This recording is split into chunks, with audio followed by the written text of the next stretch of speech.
రోజుల నుంచి మన జిల్లాలో విపరీతంగా పడుతున్న వర్షాల కారణంగా ప్రజలందరికీ ఆరోగ్యపరంగా జాగ్రత్త తీసుకోవాలని చెప్పేసి ఈరోజు మనం ఇక్కడ మీటింగ్ చేయడం జరిగింది.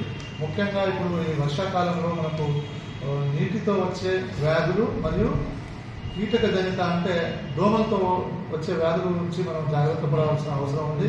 ముఖ్యంగా ఈ దోమల ద్వారా వచ్చే వ్యాధి మలేరియా, డెంగ్యూ, చికన్ గున్యా, మెదడు వ్యాధి లాంటి వ్యాధి వచ్చే అవకాశం ఉంది. కాబట్టి ఇది ముఖ్యంగా దోమ కాటు వల్లనే వస్తుంది. కాబట్టి దోమలు పెరగకుండా మన వ్యక్తిగత పరిశుభ్రత మరియు పరిసరాల పరిశుభ్రత, మన ఇంటి చుట్టుపక్కల ఎక్కడ నీరు నిల్వ ఉండకుండా చూసుకోవడం అనేది చాలా ముఖ్యమైన పని ఇప్పుడు.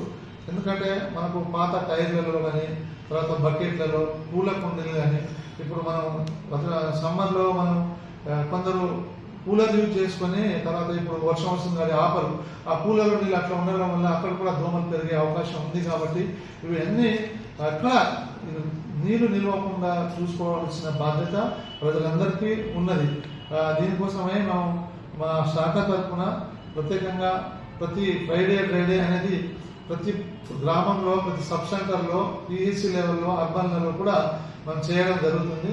అదేవిధంగా ఇప్పటికే మన గౌరవనీయ కలెక్టర్ ఆధ్వర్యంలో మన లైన్ డిపార్ట్మెంట్స్ అందరూ, పంచాయతీ డిపార్ట్మెంట్ అయితే, డిఆర్డిఓ డిపార్ట్మెంట్ అయితే, అంగన్వాడీ వర్కర్స్, మేము అందరం కలిసిగా మున్సిపాలిటీలతో కలిసిగా మేము డ్రై డే చేసుకుంటున్నాము. అలాగే ప్రజలకు కూడా అవగాహన కల్పిస్తున్నాము. ఈ దోమల వల్ల వచ్చే వ్యాధుల గురించి మనం ఏ విధంగా జాగ్రత్త తీసుకోవాలని చెప్పేసి మనం అవగాహన కల్పించడం జరుగుతుంది. అదేవిధంగా ఇప్పుడు రీసెంట్గా మేము ఇంకా 20 మెంబర్స్ బ్రీడింగ్ చెక్కర్స్, అంటే ఎక్కడైతే దోమలు పెరుగుతాయో అట్లాంటి రాకుండా బ్రీడింగ్ చెక్కర్ని కూడా అపాయింట్ చేయడం జరుగుతుంది. వీరు ప్రతి ఒక్కరూ రోజు ఒక 100 ఇళ్లలో వేసి అక్కడ ఎక్కడెక్కడ బ్రీడింగ్ సోర్స్ ఉందో అది గుర్తించి అది తీసేయడం, వాళ్ళకి అవగాహన కల్పించడం వల్ల గత 4-5 సంవత్సరాల నుంచి విపరీతంగా మనం డెంగ్యూ కేసెస్ కానీ మలేరియా కేసెస్ తగ్గడం జరిగింది. ఈ పాటికి మనం ఈ రోజుకి చూసుకుంటే మన ఆదిలాబాద్ జిల్లాలో మొత్తం 22 డెంగ్యూ కేసెస్ పాజిటివ్ రావడం జరిగింది. అదే మనం గత సంవత్సరం చూసుకుంటే ఈ పాటికి మనకు 35 కేసెస్ ఉన్నాయి. అంటే లాస్ట్ ఇయర్ నుంచి చూసుకుంటే ఈ సంవత్సరం మనకు ఇంకా తక్కువ ఉన్నది కానీ మనకు రావట్లేదు అని చెప్పేసి ఏమాత్రం జాగ్రత్త తీసుకోకుండా మనం అలర్ట్గా ఉండాలా.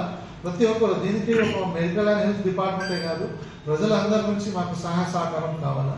అదేవిధంగా ఇప్పుడు నీటి జనిత అది ముఖ్యంగా మనకు టైఫాయిడ్ వచ్చే అవకాశం ఉంటుంది. అదేవిధంగా డయేరియా కానీ, తర్వాత వాంతులు, ఇది ముఖ్యంగా మనకు వచ్చే అవకాశం ఉంది. కాబట్టి ప్రతి ఒక్కరు స్వచ్ఛమైన నీళ్ళు తాగాలని చెప్పేసి మేము అవగాహన చేస్తున్నాం. మేము రూరల్ వాటర్ సప్లై వాళ్ళతో కూడా కోఆర్డినేషన్ మీటింగ్స్ అవి స్వచ్ఛమైన నీళ్ళు అందించడానికి, అదేవిధంగా ఎక్కడైతే స్వచ్ఛమైన నీళ్ళు అందుబాటులో లేదో అక్కడ వేడి చేసి చల్లారిన తర్వాత వాటర్ తీసుకోమని చెప్పడం, అదేగా పొలాల్లో కూడా ఇంటి దగ్గర నుంచే వాటర్ తీసుకోపోవడం అని చెప్పేసి సూచించడం జరుగుతుంది.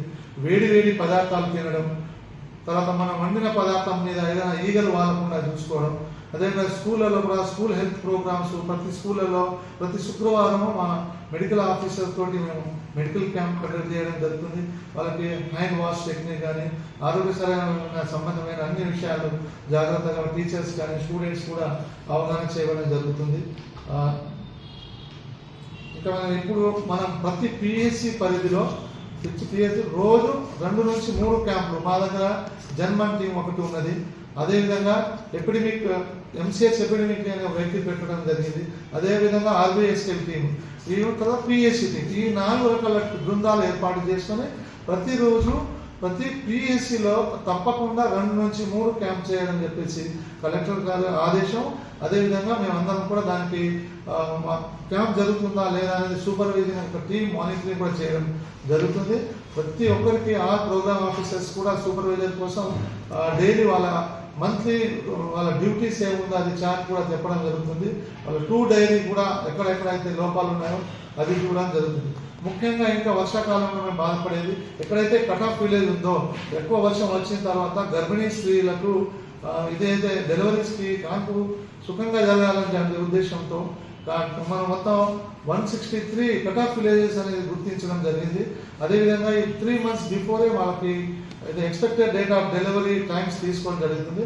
ఆ గర్భిణీ స్త్రీలు ఎక్కడైతే వారం రోజుల ముందే కాన్పు అవుతుందో వాళ్ళకి మన పిఎస్సిలో మొత్తం బర్త్ వెయిటింగ్ రూమ్ కూడా మేము ఏర్పాటు చేయడం జరిగింది. ఈ బర్త్ వెయిటింగ్ రూమ్ మేము వారం రోజుల ముందే ఈ గర్భిణీ స్త్రీలను షిఫ్ట్ చేసుకొని వాళ్ళకు ఉచితంగా భోజనం కానీ టాబ్లెట్ కానీ మందులు అన్నీ ఉచితంగా ఇవ్వడం జరుగుతుంది. అదేవిధంగా మేము 24 hours మాకు ఎల్లప్పుడూ ఉండడానికి మేము ర్యాపిడ్ ఎపిడమిక్ కంట్రోల్ రూమ్ అనేది 24 గంటలు ఇస్తాము. Any time